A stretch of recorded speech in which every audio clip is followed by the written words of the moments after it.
Thank you. Thank you very much for the job you do, and we'll try to work together here. Do you agree we need to fund the government this year? Absolutely.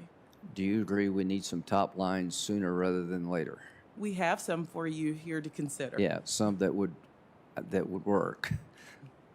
If we say no to this, is that the end of the discussion? Senator Graham, the budget has always been the beginning of a process. Right. So you know that we're going to say no, and I think a lot of the Democrats will be uneasy with some of the priorities in this budget or the lack of priorities in terms of defense. So I just want to encourage you, let's try to pass a budget. Fund the government through the appropriations process. We can do it. Do you agree that continuing resolutions are a bad way to run the military and about everything else? Everything else. Okay. So the reason I want to beat you up on the budget is because I like you.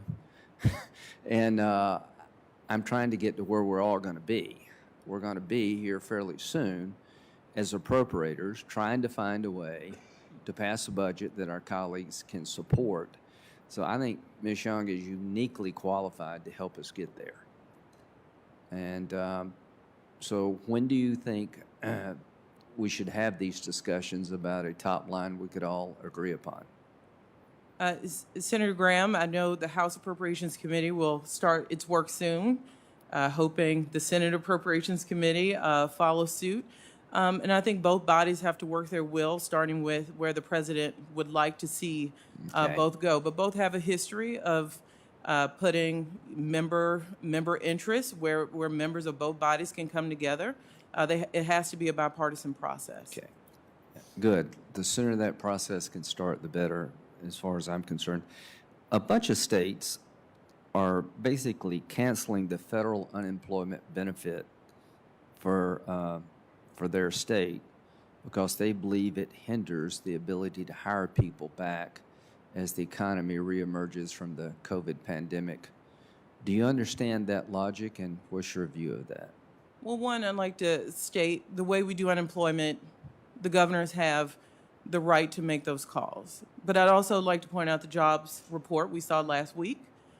Before any of these payments were pulled back, we saw what I think is tremendous growth in the jobs market. We added 559,000 jobs. We're down to the lowest unemployment level since before the pandemic. So we will see the results of what those governors have done. But we're also seeing a big return of the economy before that $300 was pulled. Their belief is that the enhanced unemployment benefit is deterring people from re-entering into the workforce. There's a lot of jobs out there that are unfilled and will never be filled until you change the benefit structure. Does that logic make sense to you, given where we're at in our economy? I understand the logic, but I've also not met Americans who would prefer not to work. There's a dignity to work in this country that most Americans Well, I got have. a lot of people in my family that ain't working because they're getting, I'll show you some in my family. So bottom line is, I think there are people out there that are not bad people, but they're not going to work for $15 an hour if they make 23 unemployed. That doesn't make you a bad person. If you're working for $15 an hour, that makes you almost a chump. So, no, I don't buy that at all. I think there's a real problem we've created here to incentivize people not to work because simply they make more money. And I'm not blaming them, I'm blaming us. But our employers and our economy need some help out there. Finally, on the defense side, how do you see the world right now in terms of threats that the United States and our allies face? Is it small, large, medium?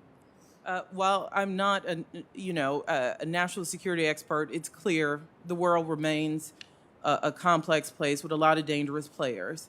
But you being the State Foreign Ops Subcommittee Chair on the probes, I think you have to look at this budget. I know we've gotten into the habit of looking at defense versus non-defense, but the investments in diplomacy, I think General Mattis said it best, a reduction there means he has to buy more bullets.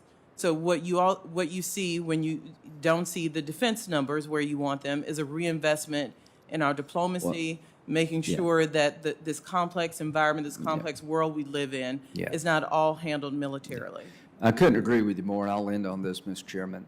The President's budget, I think, ups the Foreign Ops Subcommittee, I think, to $62 billion. That's still less than 1%. Count me in for more spending on soft power. It does make sense. But it is by no means a substitute for having a robust military with a qualitative advantage over the enemies of this nation and our allies. And I can say one thing without any hesitation. This budget is a disaster for the American military over time.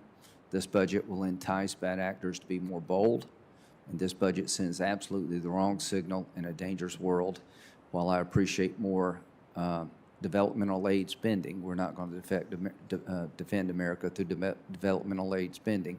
Our adversaries are growing in capability. This budget does not allow us to stay ahead. Thank you.